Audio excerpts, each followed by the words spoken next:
Indrajit study point में आप सभी का स्वागत है। हम पढ़ रहे हैं एनसीईआरटी क्लास 9th समकालीन भारत 1 चैप्टर नंबर 3 अफवाह। अफवाह वो मत समझ लेना जो अंधविश्वास फैला रहता है, वो वाला अफवाह नहीं। कुछ अफवाह के शब्दों का भी मैं मतलब यहाँ पर बताऊंगा। तो चलिए शुरू करते हैं। अफवाह शब्द एक क्षेत्र के नदी तंत्र की व्याख्या करता है। अफवाह मतलब किसी क्षेत्र के नदी का व्याख्या करना, मतलब उसके बारे में बताना, उसी को अफवाह बोलते हैं। ठीक है। भारत के भौतिक मानचित्रों को देखिए, भारत के मैप देखिए, आप पाएंगे कि विभिन्न दिशाओं से छोटी छोटी धाराएं आकर एक साथ मिल जाती हैं नदियों की, तथा एक मुख्य नदी का निर्माण करती है, एक बड़ा नदी का निर्माण करता है। जिस तरह छोटा छोटा रोड आकर मिलता है और एक हाईवे और नेशनल हाईवे का मतलब वहां पे निर्माण करता है। अतः इनका निकास किसी बड़े जलाशय जैसे झील या समुद्र या महासागर में होता है। अब देखो, इन सब का निकास किसी बड़े जलाशय जैसे में झील में होगा और नहीं तो समुद्र या महासागर में होता है। एक नदी तंत्र द्वारा जिस क्षेत्र का जल प्रवाहित होता है उसे एक अपवाह द्रोणी कहते हैं। और समझो कि एक नदी उसके तंत्र के वजह से उस क्षेत्र से जल को प्रवाहित, मतलब वहां से निकाला जा रहा है, बह रहा है वो पानी को, उसी को अप्रवाह द्रोणी कहते हैं। मानचित्र का आकलन करने पर आप पता चलेगा कि जब मानचित्र का आकलन जब आप करोगे तो आपको पता चलता है कि कोई भी, यहाँ पर देखो जल विभाजन किस तरह हुआ है। मुख्य नदी ये बीच वाला और साइड में कितना कटा हुआ है, और फिर जल विभाजन का इधर का देख लो, धारा ए या धारा बी, मुख्य नदी बना ना एक, तो ऐसे ही सब बनता है। ऊंचा क्षेत्र जैसे पर्वत या उच्च भूमि दो पड़ोसी अपवाह द्रोणियों को एक दूसरे से अलग करती है। अब जैसे पर्वत और ऊंचा भूमि और जो नदियों के बीच का रास्ता होता है, वो क्या करता है, उस दूरी को दर्शाता है कि हाँ इतना दूर खाल है, इतना दूर गड्ढा है। जैसे में नदी हमेशा गड्ढा वाले एरिया में होता है, तो दो जमीन अगर ऊंचा ऊंचा होता है तो बीच से नदी निकलता है। इस प्रकार की उच्च भूमि को जल विभाजन कहते हैं, और जो बड़े बड़े ऊंचे ऊंचे भूमि हो गए, बीच से पानी निकल रहा है, तो उसी को जल विभाजन कहते हैं। जैसे आप चित्र 3.1 में देख सकते हैं, ये देखो ऊंचे ऊंचे तरफ से आया और निचले एरिया में जो मुख्य नदी है उसी में जाकर वो पानी मिल जाता है, और ढलाव के अनुसार ही पानी बहता है। ढलाव जिधर रहेगा पानी उधर जाएगा, ढलाव जिधर नहीं रहेगा उधर नहीं जाएगा। क्या आप जानते हैं विश्व की सबसे बड़ी अपवाह द्रोणी अमेजन नदी की है, और विश्व के सबसे बड़ा द्रोणी जो होता है अपवाह द्रोणी नदियों की, वो अमेजन नदियों की है। अमेजन नदी अमेरिका में है। ऐसा जंगल है कि वहां पर इंसान भी जाने का डरता है। साइंटिस्ट लोग तो डरे नहीं जाता है वहां पे, क्योंकि समझ लो कि उसके जमीन पे धूप बहुत कम मात्रा में गिरता है, और समझो कि धूप होता ही नहीं है। पूरे अर्थ का 4/4 का एक भाग ऑक्सीजन किससे आता है, अमेज़न के जंगल से आता है, और 3/4 भाग जो ऑक्सीजन होता है, 3/4 वो समुद्र से आता है। अब ज्ञात कीजिए भारत में किस नदी की अपवाह द्रोणी सबसे बड़ी है। इसको आप मालूम कीजिए और कमेंट में बताइए। और जो कह दे कि गंगा हमारी देश की सबसे बड़ी नदी है, नो, गंगा हमारे देश की मातृ माँ है। गंगा की हम लोग पूजा करते हैं ना, गंगा हमारी माँ है। यमुना सबसे बड़ी नदी है, लेकिन साइंटिस्टों के अनुसार गंगा ही सबसे बड़ी नदी है हिंदुस्तान की। भारत में अपवाह तंत्र। भारत के अपवाह तंत्रों का निर्माण मुख्यतः भौगोलिक आकृतियों के द्वारा होता है। किस तरह होता है, भौगोलिक आकृतियों द्वारा होता है। इस आधार पर भारतीय नदियों को दो मुख्य भागों में विभाजित किया जाता है, हिमालय की नदियां तथा प्रद्वीपीय नदियां। हिमालय की नदियां मतलब जो हिमालय से आ रही है, अप्रद्वीपीय नदियां जो पठारों से होकर आती हैं। दो तरीके की नदी होती है अपने तरफ भारत में। भारत के दो मुख्य भौगोलिक क्षेत्रों से उत्पन्न होने के कारण हिमालय तथा प्रद्वीपीय नदियां एक दूसरे से विभिन्न हैं, अलग अलग हैं। हिमालय के अधिकतर नदियां बारहमासी नदियां होती है, और जो नदी हिमालय से निकलती है उसमें 12 महीना पानी होता है, मतलब साल भर पानी होता है, सूखता नहीं है। वो नदी सूखता नहीं है। गंगा नदी, घाघरा नदी, यमुना नदी, ये कभी सूखता नहीं है। क्या नहीं करता है? सूखता नहीं है। इनमें वर्षा भर पानी रहता है, क्योंकि उन्हें वर्षा के अतिरिक्त ऊंचे पर्वतों से निकलने वाले हिम द्वारा भी जल प्राप्त होता है। वर्षा से भी प्राप्त होता है, और बर्फीले पहाड़ से बर्फ पिघलता है, उससे भी नदियों में पानी आ जाता है। हिमालय की दो मुख्य नदियां सिंधु तथा ब्रह्मपुत्र इस पर्वतीय श्रृंखला के उत्तरी भाग से निकलती है। कहां से निकलती है?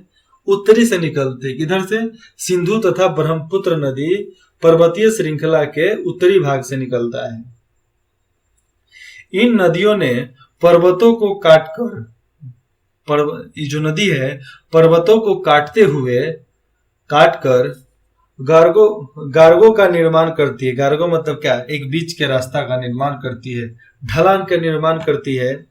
हिमालय की नदियां अपने उत्पत्ति के स्थान से लेकर समुद्र तक के लंबे रास्ते को तय करती है। और जो हिमालय की नदियां होती है, पहाड़ तो ठीक है, वे जहां जहां जाती है ना, अपने उत्पत्ति के स्थान से लेकर समुद्र तक का रास्ता वो खुद बना कर जाती है। ये नहीं कि कोई रास्ता बना कर देगा तो जाएगी, वो सब कुछ नहीं। अपने से सब मिट्टी वोटी सब काटते लेकर चल जाती है, समुद्र में गिर जाती है। ये अपने मार्ग के ऊपरी भागों में तीव्र अपर्दन क्रिया करती है। मतलब ये जो अपने रास्ते के सबसे ऊंचे वाले भाग में आता है, वहां पे सबसे ज्यादा बदलाव होता है, कटाव होता है। देखो इतना दूर का पहाड़ कट गया है, किसके वजह से? पानियों की वजह से। समझो कि एक जमाना था कि ये नदी इसके ऊपर से जाती होगी ना, आज देखो सब कट गया है। क्यों? पानी के प्रेशर की वजह से। ये गर्गा मतलब क्या? बीच से जाने का रास्ता पानी के लिए।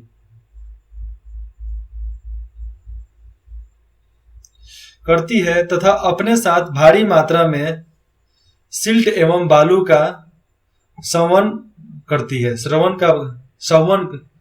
करती है। देखो यहाँ पे ये अपने रास्ते में पत्थर, बालू तथा सब चीज को साथ में लेकर चलती है। ये देखो यहाँ पर नदी का स्रोत हिमालय से बहा, ऊपरी भाग कटते नीचे आई, ठीक है। मध्य भाग फैल गई, इधर को फैल गई, ठीक है। और फिर घूम घाम के आ रही है विषुवत रेखा पे आई, फिर वहां से पलट गई, एक यू शेप का बन गया कहीं से बनकर, इसको बोलते हैं गोरुख झील। ये है गोखुर झील। ये जो बीच का रास्ता बन गया ये गोखुर झील हो गया। और फिर नीचे आ जाओ, निचला भाग में सब टापू बनाते हुए डेल्टा बनाकर निकल जाती है नदी की विभिन्न अवस्थियां, तथा अपने साथ भारी मात्रा में सिल्ट एवं बालू का संवहन करती है। आपको पता चल गया है। मध्य एवं निचले भागों में, बीच के और निचले भागों में वे नदियां विसर्प मतलब क्या? सर्प जैसा। विसर्प, गोखुर झील तथा अपने बाढ़ वाले मैदानों में बहुत सी अन्य निक्षेपण आकृतियों का निर्माण करती है। देखो टापू जैसा जगह हो गया ना, वैसा निर्माण करती है।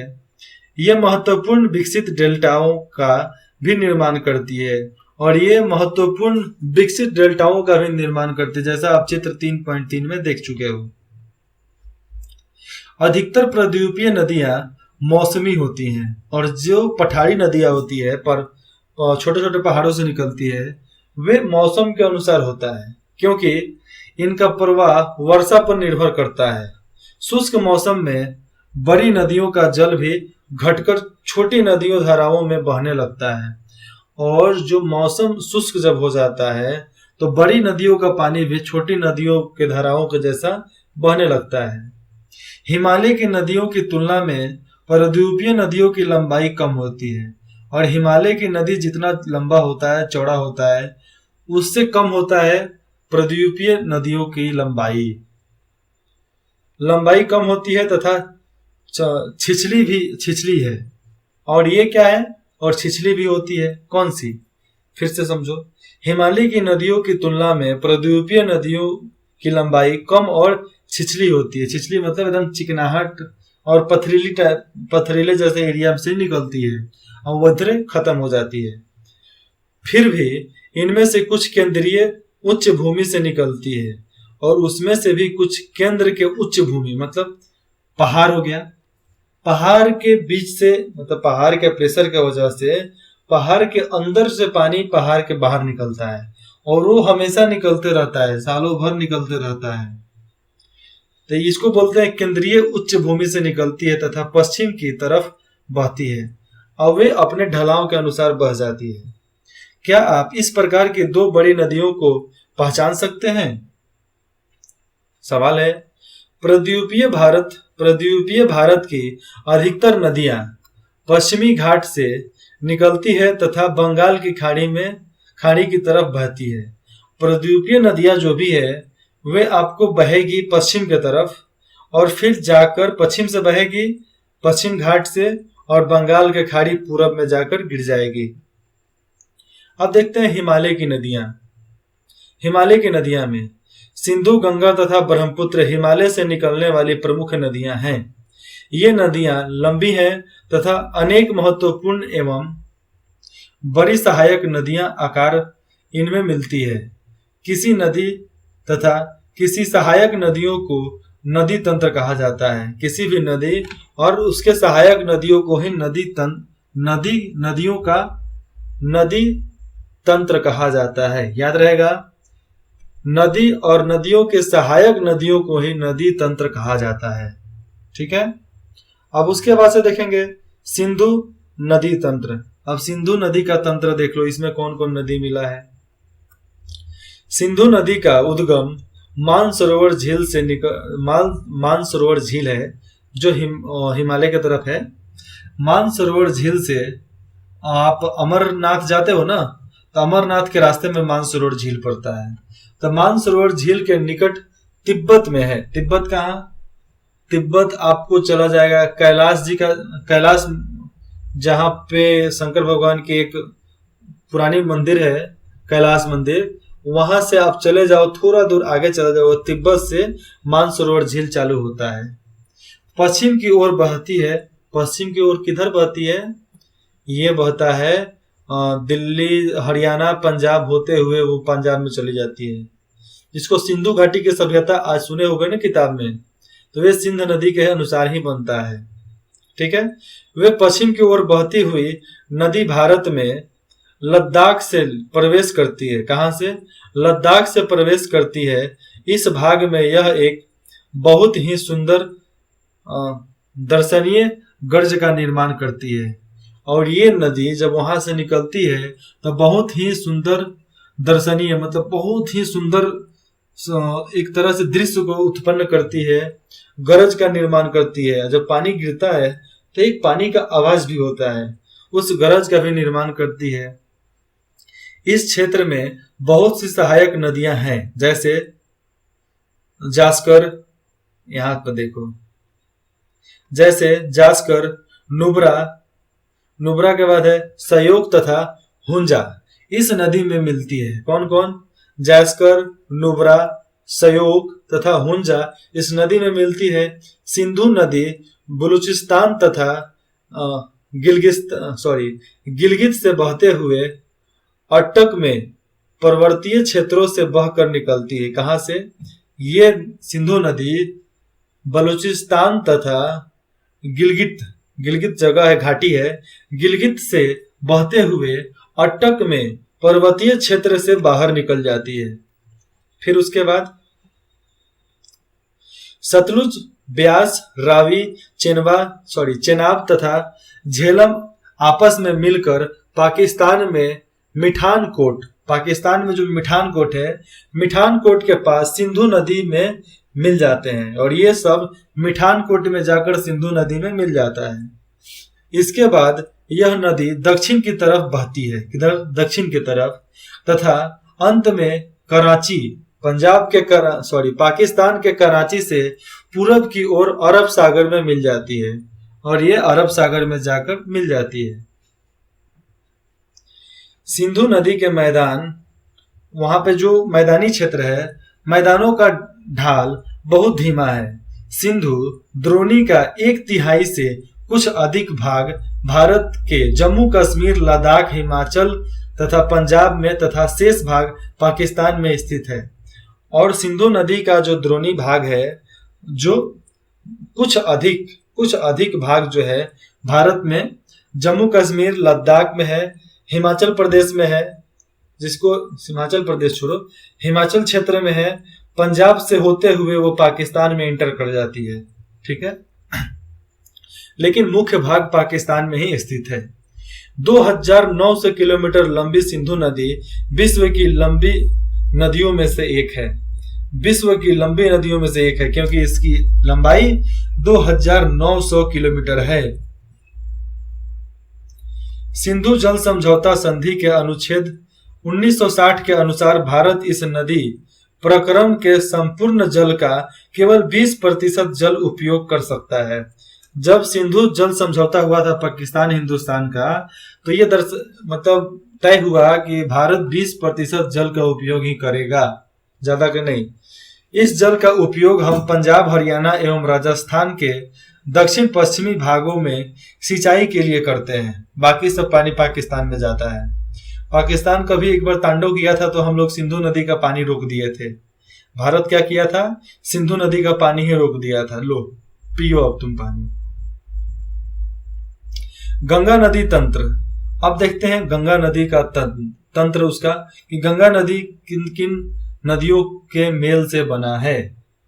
गंगा नदी तंत्र के बारे में हम पढ़ेंगे अगले भाग में, भाग 2 में, क्योंकि गंगा नदी को डिटेल्स में समझाना है तो एक प्राइवेट वीडियो होना चाहिए, क्योंकि गंगा हमारी ऐतिहासिक नदियों में से एक है। ऐतिहासिक भी है, धार्मिक नदी भी है। कौन? गंगा। अगर आपको कुछ भी डाउट हो तो आप कमेंट बॉक्स में पूछ सकते हैं। इंद्रजीत स्टडी पॉइंट में जुड़ने के लिए आप सभी का बहुत बहुत धन्यवाद। कुछ भी डाउट हो जरूर पूछना, शेयर भी करना, अच्छा लगे तो करना।